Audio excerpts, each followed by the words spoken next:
Some cars tell you who a character is before they ever say a word. In Dazed and Confused, Fred O'Banion's beat-up Plymouth Duster is crude, loud, unfinished, just like Fred himself. In Cobra Kai, Johnny Lawrence's Challenger is something different. It's a man trying to modernize himself without letting go of the past. So today, we're taking the roughest muscle car in high school movie history and rebuilding it in the image of Johnny Lawrence's comeback machine.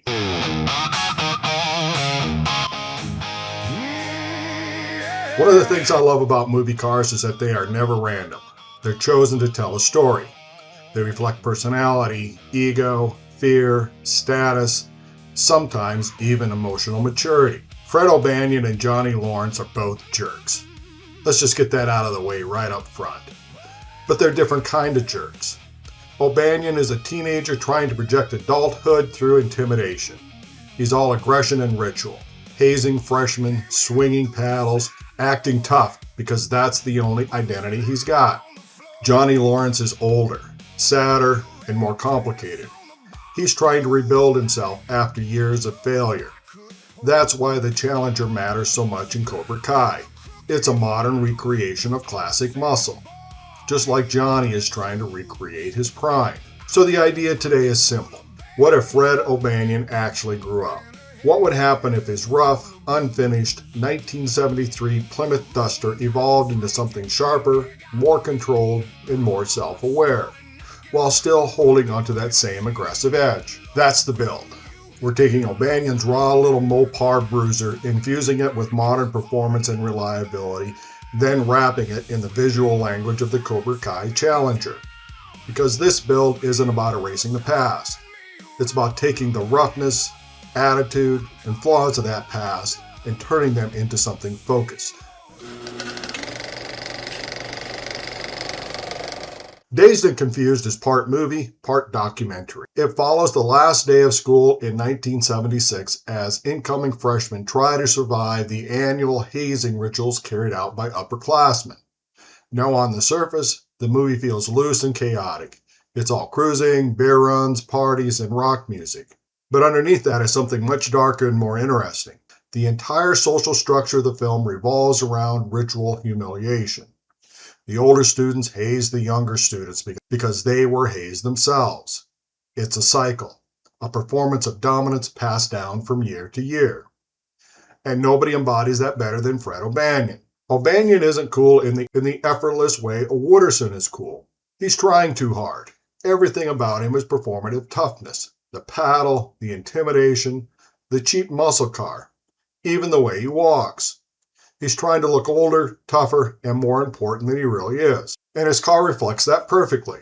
The Duster isn't polished. It isn't elegant. It's rough, half-finished, angry, like a teenager trying to punch above his weight class. And that's why the car works so well in the movie. And I'm not kidding when I say the movie is part documentary. Nothing in Dazed and Confused is exaggerated, except maybe a teenager driving a GTO Judge. That's the way it really was in 1976. Freshmen got hazed. Coaches were jerks and intimidated their players. No one was special. High school in the 70s was not for the faint of heart, but it was the world that created guys like Johnny Lawrence. Cobra Kai is one of the smartest legacy sequels ever made. I'm a sucker for this type of heritage storytelling. Instead of rebooting the Karate Kid with a new cast and ignoring the old story, the show asks a much more interesting question. What happened to Johnny Lawrence after he lost? And surprisingly, the answer is kind of sad. Season 1 finds Johnny stuck in the past. Broke, divorced, angry, drinking too much, working dead-end jobs. He's frozen emotionally somewhere around 1984. And the first car we associate with him is a beat-up red Pontiac Firebird from the early 90s. The car tells the same story. It's cheap, run down, outdated, desperately trying to hang on to the cool, just like Johnny. The Firebird represents a guy who never really moved on from the dying embers of his high school prime. It's not a classic yet. It's just old. Then Johnny meets Danny LaRussa again. It lights a fire. Suddenly, for the first time in years, Johnny has purpose. He reopens Cobra Kai, starts rebuilding his confidence, and slowly begins trying to modernize himself, even if he doesn't fully realize it yet. That's where the Dodge Challenger enters, and that transition is important. The Firebird is decaying nostalgia. The Challenger is recreated nostalgia. Dodge built the modern Challenger specifically to revive the spirit of the early 70s muscle cars. It's retro by design, a modern interpretation of the past. That makes it the perfect car for Johnny Lawrence, because Johnny himself is trying to become a modernized version of who he used to be.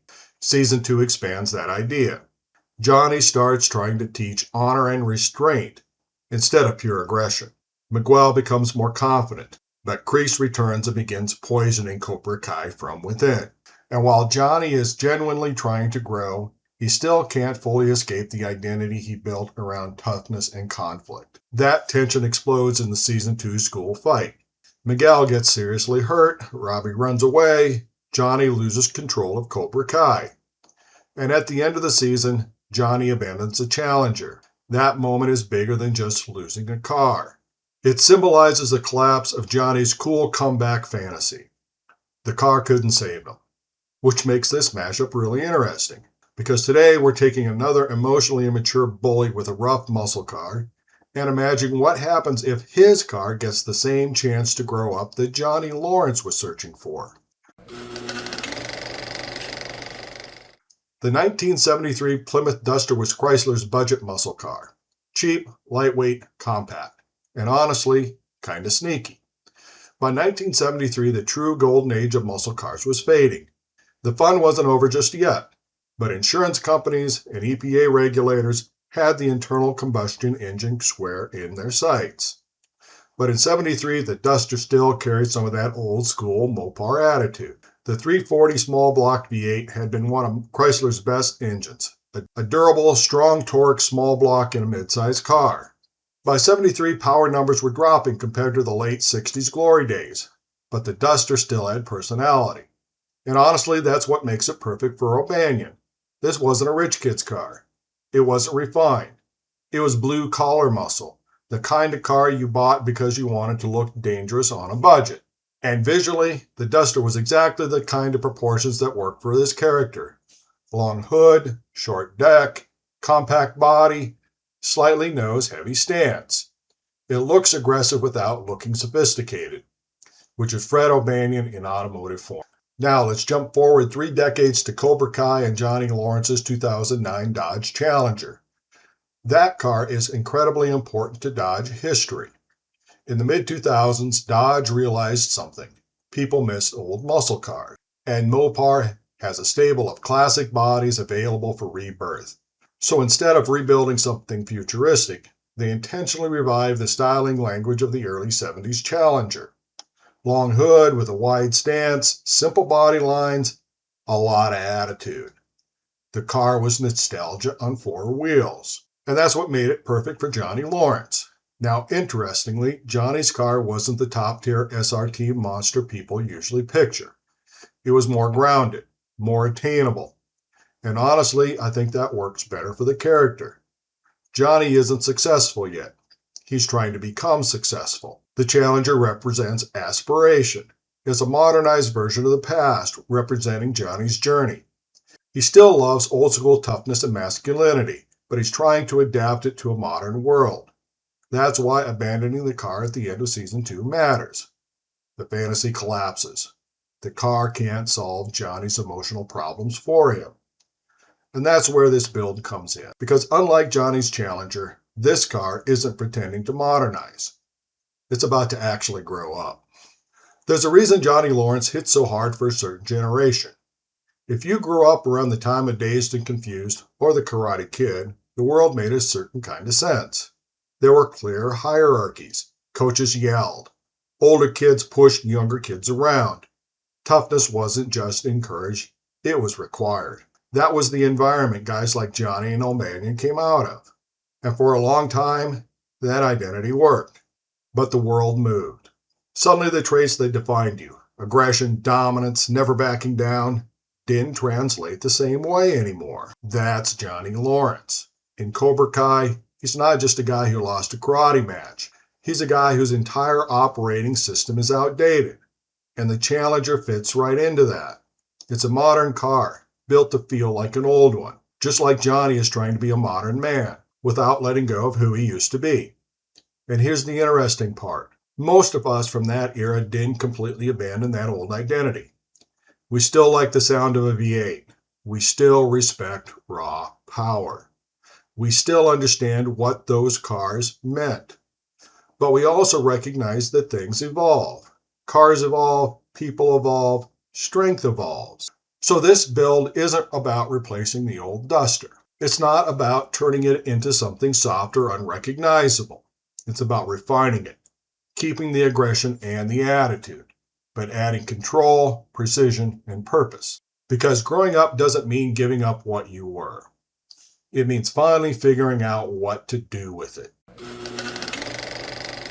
So now we get to the fun part. The original Duster looked like a teenager trying to scare someone. This one looks like a grown-up street menace. We kept the soul of the Duster. Compact proportions, aggressive stance, blue-collar Mopar personality. So how did we turn O'Banion's rough around the edges Duster into something sharper, lower, and more aggressive, without turning it into pure science fiction? First, we changed the stance.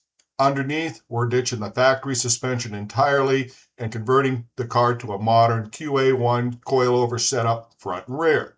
Up front, that means a full tubular K-member and double adjustable coilover system. In the rear, we're adding a QA1 4-link rear coilover conversion to finally give this thing some handling instead of vintage body roll and axle hop. Under the hood, we're staying small block.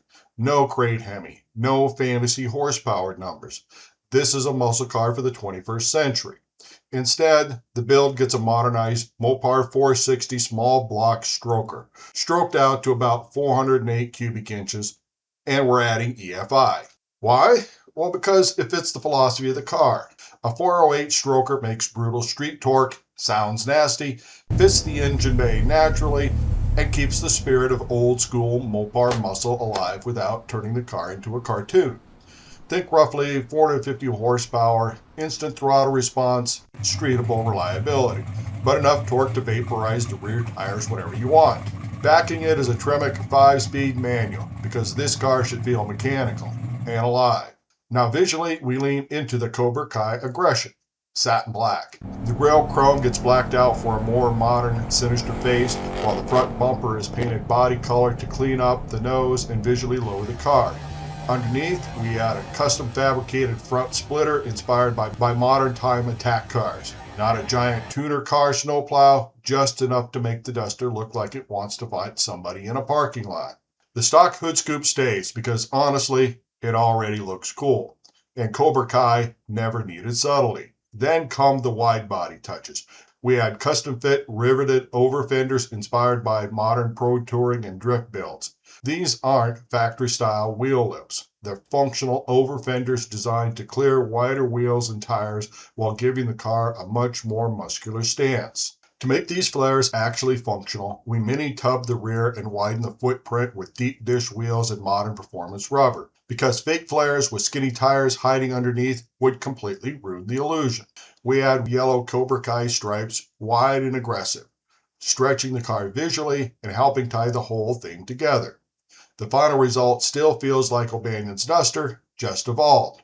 Like a guy who grew up, cleaned himself up a little, but still absolutely might start a fight in a gas station. Now, the best part about this build, this isn't some six-figure fantasy. This is exactly the kind of car you could build in your own garage, if you're willing to put in the work. So let's break it down. We start with a donor car. A solid 1973 Plymouth Duster roller is $8,000 to $15,000, depending on condition. A 360 small block stroke to 408 EFI, I'm saying about $9,500 all in. Tremec 3-speed swap around $3,000. Front and rear suspension conversion with mini tubs is going to run around $15,000.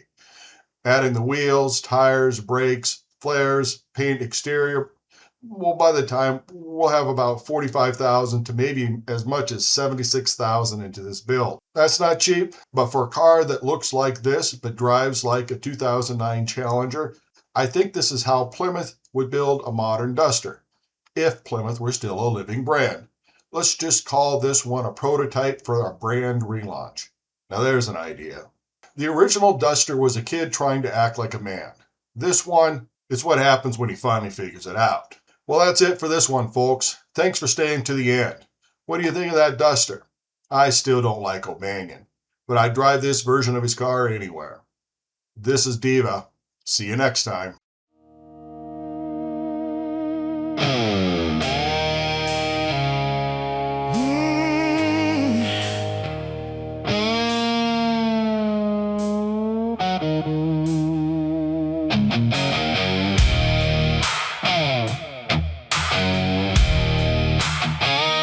Oh good, you're still here.